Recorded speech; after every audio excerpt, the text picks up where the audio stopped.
காங்கிரஸ் கட்சியினுடைய தேர்தல் அறிக்கை 5 பிரிவுகளில் மகளிருக்கு, இளைஞர்களுக்கு, அதை தாண்டி மாநிலங்களுடைய உரிமைகள், குறிப்பாக நீட், புதிய கல்விக் கொள்கைன்னு நிறைய வகைப்படுத்தப்பட்டிருக்கிறது.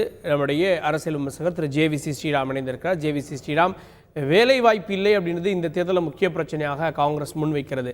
வேலைவாய்ப்பு, மகளிருக்கு கொடுக்கக்கூடிய 1 லட்சம் ரூபாய் பணம், இந்த தேர்தல் அறிக்கைகளில் மக்கள் மத்தியில் ஒரு பெரும் தாக்கத்தை ஏற்படுத்தும் தானே? வணக்கம் கார்கே. ஒரு குடும்பத்தினருக்கு வேலை வாய்ப்பு கடந்த 10 வருடங்களாக இல்லை என்பதால் நாடு முழுவதும் வேலை வாய்ப்பு திண்டாட்டம் இருக்கிறது என்பது சொல்வது அபத்தமான பொய்யாகும். ஏனென்றால் கடந்த 10 வருடங்களாக நேரு காந்தி குடும்பத்தினருக்கு வேலை வாய்ப்பு இல்லை, வேலை இல்லை, அதுதான் உண்மை. அதையே அவர்கள் நாட்டு முழுவதும் இருக்கிறதாக கருதுகிறார்கள். This manifesto is an old wine in a new bottle. 2019 72,000 ரூபாய் ஒவ்வொரு குடும்பத்துக்கும், ஏழை குடும்பத்துக்கும் கொடுக்கிறேன்னு சொன்னாங்க. அதையே மக்கள் நிராகரித்தார்கள். இன்றைக்கு 1 லட்சம் ரூபாய் அனைத்து ஏழை குடும்பங்களுக்கும் அன்கண்டிஷனலாக ஒவ்வொரு வருடமும் கொடுப்போம் என்று கூறுகிறார்கள். அதுவும் செயலற்ற முறை, இயலற்ற முடியாது. இது பண்ண முடிஞ்சதுன்னா இன்னைக்கு அவங்க இமாச்சல பிரதேசம், கர்நாடகா, தெலுங்கானா போன்ற மாநிலங்களில் அவர்கள் ஆட்சியை நடத்துகிறார்கள். அங்கே இந்த திட்டத்தை அறிவிக்க முடியுமா? அதாவது நியாய திட்டம் இருக்கும் பொழுது நான் சொன்னேன், நியாய திட்டம் சொன்னாங்க, காங்கிரஸ் தோற்று போனது. அப்பொழுது மத்திய பிரதேஷ், சத்தீஸ்கர், ராஜஸ்தான், பஞ்சாப் மற்றும் கர்நாடகா அங்க ஆட்சியில் இருந்தாங்க. காங்கிரஸ் தோத்து போயிடுச்சு. ஆனா அந்த மாநிலங்கள் எல்லாம் ஆட்சியில் இருந்தாங்கல்ல, இங்கெல்லாம் நியாய திட்டம் இம்ப்ளிமெண்ட் பண்ணிருக்கலாமே, ஏன் பண்ணல? ஏன்னா இதெல்லாம் டெஸ்பரேட் மெஷர். இதுல இன்னொரு முக்கியமான விஷயம் பார்க்கணும். ஜிஎஸ்டியை ஒரே ஸ்லாப் கொண்டு வருவாங்களாம்.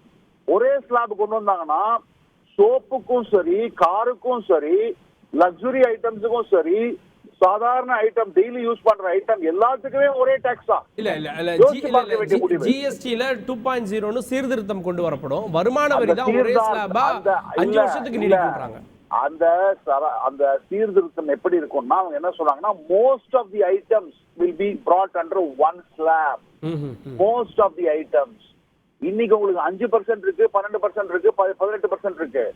ஏன்னா ஒரு சில அத்தியாவசிய பொருட்கள், அத்தியாவசிய பொருட்களுக்கும் நீங்க இப்ப கென்யா மாதிரியான நாட்டுக்கு போனீங்கன்னா அத்தியாவசிய பொருட்களுக்கும் 16% வேட். அதே மாதிரி நீங்க sophisticated items, luxury items, cigarette, அதுக்கும் 18% வேட். அது இருக்கக்கூடாதுன்னு தான் நரேந்திர மோடி அவர்கள் 2014 முன்னாடி சொன்னாரு. அவர் ஜிஎஸ்டிக்கு எதிர்ப்பு தெரிவிக்கல. காங்கிரசினுடைய இந்த proposal that one tax one ஸ்லாப்ங்கிறது ஏற்றுக்கொள்ள முடியாதது. ஏனென்றால் பல விஷயங்கள் சராசரி தினம் நம்ம யூஸ் பண்ணக்கூடிய ஐட்டம் இருக்கு. வால்யூம் ஹையா இருக்கிற ஐட்டமுக்கு டாக்ஸ் ரேட் கம்மியா இருக்கணும். வால்யூம் லோவா இருக்கிற ஐட்டமுக்கு, அதே மாதிரி லக்ஸுரி ஐட்டம்ஸ், இப்ப காருக்குலாம் உங்களுக்கு 28% போறாங்க டாக்ஸ். ஏன்னா அதுல டிரான்சாக்ஷன்ஸ் கம்மி. சோ ஒரு விஷன் இல்லாத பட்ஜெட், ஒரு ஃப்ரீபீஸ் கொடுத்து, இது ராஜீவ் காந்தி காங்கிரஸ் கிடையாது, இந்திரா காந்தி காங்கிரஸ் கிடையாது. இது மார்க்சிச காங்கிரஸ், இது திராவிட காங்கிரஸ். ஏன்னா ராஜீவ் காந்தி 1990-91 அவர் என்ன பேசியிருக்காருன்னு பார்லிமெண்ட்ல அவுட்லுக் மேகசின்ல இருக்கு, இன்னைக்கு கூட இருக்கு அந்த PDF ஃபைலா. அத பாத்தீங்கன்னா ஏன் கேஸ்ட் சென்சஸ் செய்யக்கூடாது, என்ன காரணத்தை வச்சு நீங்க ரிசர்வேஷன் கொடுக்கணும், இதெல்லாம் ராஜீவ் காந்தி கிளியர் கட்டா எலூசிடேட் பண்ணாரு. அதுக்கு முன்னாடி 1980 இந்திரா காந்தி அதை பண்ணாங்க. அப்ப இருந்தது இந்திய தேசிய காங்கிரஸ், இன்னைக்கு இருக்கக்கூடியது திராவிட மற்றும் மார்க்சிஸ்ட் காங்கிரஸ். ஓகே, இதை தாண்டி இந்த மாநில உரிமைகள் விவகாரம், நீட் தேர்வு, கியூட் தேர்வு, இதெல்லாம் மாநிலங்களே வேணும்னா நிர்ணயிச்சுக்கலாம். தேசிய கல்விக் கொள்கையாக இருக்கட்டும், அதில் மாநிலங்களுடைய கோரிக்கைகள் கேட்கப்படும். இன்னும் சொல்லணும்னா பொது சிவில் சட்டம் மாதிரி தனிநபர்கள் சம்பந்தப்பட்டது அவங்க ஒப்புதல் இருந்தால் கொண்டு வருவோன்னு. ஸோ மாநிலங்களுக்கோ தனிநபர்களுக்கோ அவங்களுடைய ஒப்புதல்ன்றது முக்கியம்னு கொண்டு வர்றாங்கல்ல, அது ஒரு முக்கியமான பார்ட்ல. அதாவது இந்த விஷயத்துல நீங்க கேட்க வேண்டிய கேள்வி, காங்கிரஸ்காரர்கள் இந்த மேனிஃபெஸ்டோ எழுதின இன்க்ளூடிங் ப. சிதம்பரம் கிட்ட, இன்க்ளூடிங் அவர்கிட்ட தான் கேட்கணும்.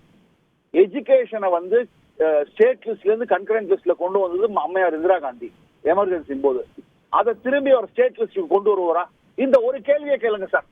அதுக்கப்புறம் நம்ம மாநில மத்திய உறவுக்கு தான் பேசலாம். அதாவது ஸ்டேட் லிஸ்ட்ல இருந்து கன்கரண்ட் லிஸ்டுக்கு கொண்டு வந்தது இந்திரா காந்தி.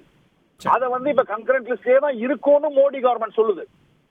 அந்த கேள்வி கேட்டீங்கன்னா அதான் பதில் வருவாங்க கிட்ட இருந்து. ஆனா இவங்க இவ்வளவு சொல்லியிருக்காங்கல்ல, இதுக்கு அது இந்த கேள்வியை நீங்க காங்கிரஸ் தலைவர் பர்டிகுலர்லி ப. சிதம்பரம் கிட்ட கேளுங்க. அவருக்கு பதில வாங்கிட்டு கிட்ட வாங்க, நான் அடுத்த பதில் உங்களுக்கு சொல்றேன். செய்திகளை உடனுக்குடன் தெரிந்து கொள்ள உடனே சப்ஸ்கிரைப் பண்ணுங்க.